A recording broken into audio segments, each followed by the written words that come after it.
What's up guys, Houndish here, and today we're jumping in with a quick news update for Destiny 2, coming in the form of this week at Bungie. And of course it has been a pretty busy week in the game itself, so the update we get today isn't absolutely huge, but there are a couple of important gameplay things to point out, some known issues, and Bungie round up some of the new content we've got in the game at the moment.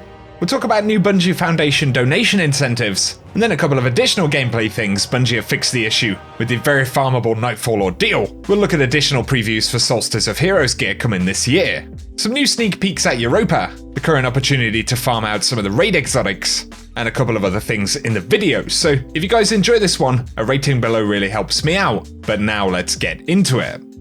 First up, a quick update on something that we spoke about yesterday. Bungie helped said due to an issue where the Festering Core Nightfall the Ordeal was not reflecting the correct difficulty level at the Master tier, we have changed the Nightfall to the Pyramidion for the rest of the week. And so Festering Core was of course broken, and the enemies were pretty much capping out at 750 power, even inside of the 1080.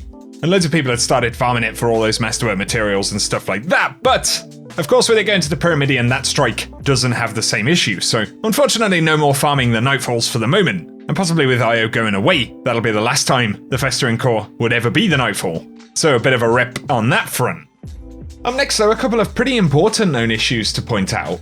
Firstly, Bungie say that players should only destroy Savathun's eyes using the Ruinous Effigy exotic trace rifle itself. And they add that progress doesn't count towards the Hiveguard Optometrist triumph in the Moments of Triumph 2020 seal if the player destroys one of the eyes using the orbs generated by Ruinous Effigy. So, actually, not something that I knew about right there, and I have destroyed a few eyes myself using the orbs and not the weapon. Hopefully Bungie will have some way to track that retroactively, but if you want to get that triumph specifically, definitely be sure to use the Trace Rifle beam and not the orbs. Also though, the Lucent Blade armor mod doesn't always appear on Season 11 armor. The Energy Converter mod won't grant super energy if a player already has over 50% of their super. This is by design, so I guess something they're pointing out as opposed to a known issue. And then armor ornaments for Eater of Worlds and Spire of Stars raids no longer appear on a player's collections. And they're looking at further problems where players can't access the means to an end quest, or are unable to launch the interference mission. Otherwise though, they say that this week pyramid ships have continued to arrive across the system. And of course we had that new exotic weapon quest for the Ruinous Effigy, and they posted a trailer for that new exotic which will run toward the end of the video. With it being the week of Bungie Day, also they point out that they've got a bunch of new items available in the Bungie store, and they've got additional stuff on sale in the store until July 13th.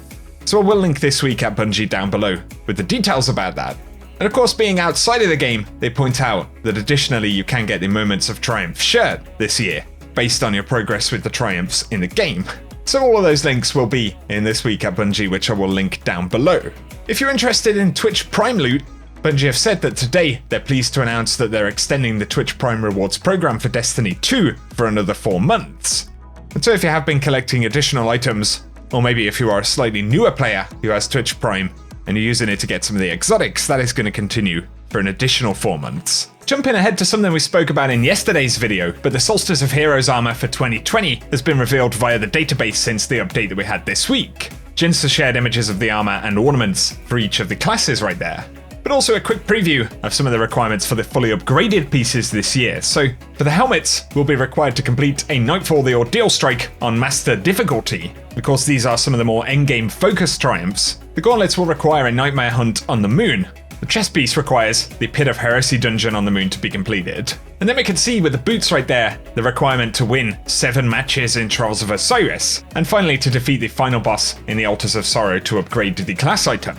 Some folks are worried that this would require 7 wins in Trials of Osiris, but as far as we know it's referring to 7 separate wins at any time in Trials of Osiris as opposed to a flawless ticket, or a ticket with 7 wins at a time. And Royalty on Reddit pointed out that of course there is a Moments of Triumph that also requires Trials of Osiris, so for any players who don't play a lot of Trials, they point out it could be worth hanging on until Solstice of Heroes is here as well, to get all of those done at the same time. But of course there will be other requirements for the lower tier versions of the armor sets, and then Jinx also shared the promo image right here for Solstice. So earn and upgrade exclusive armor sets to unlock an armor glow, powered by your own light energy. Additionally, fight through the skies in the European aerial zone, and so that'll be coming back. But it also lists elemental armor ornaments that'll be available in Eververse, so Kind of looks like there are going to be two different elements to the glows on the armor pieces. There'll be a glow associated to the armor and our own element, but then an additional armor ornament from the Eververse store. And here we can see the Statue of Heroes updated for the event that's coming this year.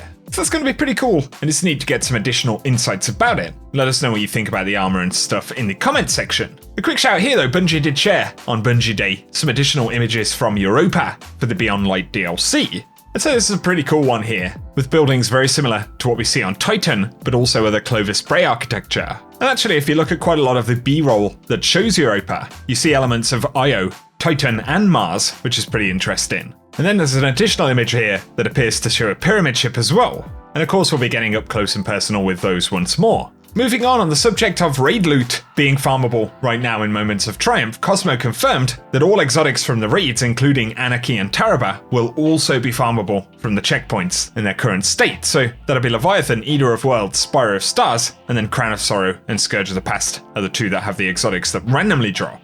And so something really important to bear in mind is that you can farm checkpoints for weapons like Anarchy. Under normal conditions, the chance is going to be 10% per clear.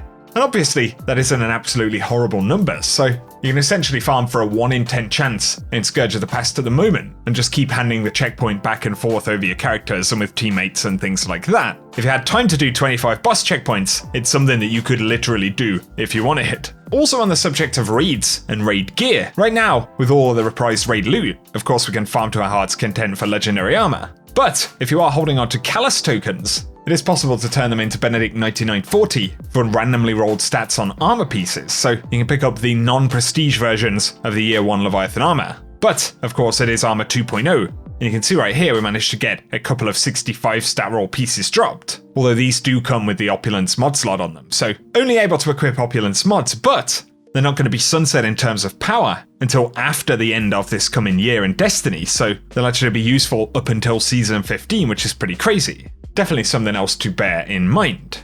And then here, in terms of charitable efforts, Bungie do point out the new Bungie Foundation Ghost Shell in the game, currently available at Eververse once again. And that supports the Bungie Foundation, which they've also posted a new Vidoc for today, so I'll link that video down below. But additionally, there is a brand new emblem that you can get if you make a $25 donation to the iPads for Kids program, which is something else that the Bungie Foundation are working towards. So you can see that emblem on screen, and the donation link is also in the blog. But something else that they have in the blog would be winners for the Bungie Day fashion show, as well as the art show, so that's something they ran on Tuesday. Whole bunch of different really cool entries and winners right there, so difficult to play them all on screen in the video, but you can check them out in the Bungie blog if you like. The Bungie blog this week also gets some additional commentary about the Twitch extension and players not receiving loot when completing the bounties or gifting subs and things like that, so they do have a contact form if you've experienced any issues. They also say that the Bungie Day emblem will be available to redeem as of next Tuesday, July 14th after the weekly reset, so if that's something you've got hold of, you can expect to see it in the game next week. And they point out that any players who donated to the GCX charity stream and are eligible for emblems to check emails including promotions and spam folders and stuff like that, as certain emblem codes have been rolling out. The very last thing I wanted to share here is an ace image by Panda Hat, which isn't a real image, by the way, but a Photoshop mashup, and as far as we know isn't something that's going to be happening in the game either, but you can see it's showing a pyramid over the last city with the absence of the Traveler. Just pretty cool imagery considering what we've seen so far, and it's a scary concept, right, in terms of the game story, if the invasion was to ever escalate to something like this. Definitely cool, and I'll link Panda Hat's Reddit post down below with the original image. But once again, bear in mind, this isn't something that's actually coming to Destiny, but is a fan-made image. For now though, if you guys have enjoyed this video, a rating down below really does help me out. Give us your thoughts on any of the stuff that we've spoken about in this one, but also if you're new to the channel, feel free to hit that subscribe button so I can keep you posted on the world of Destiny 2. Otherwise though, for now guys, whatever you get up to, I hope you have an awesome day.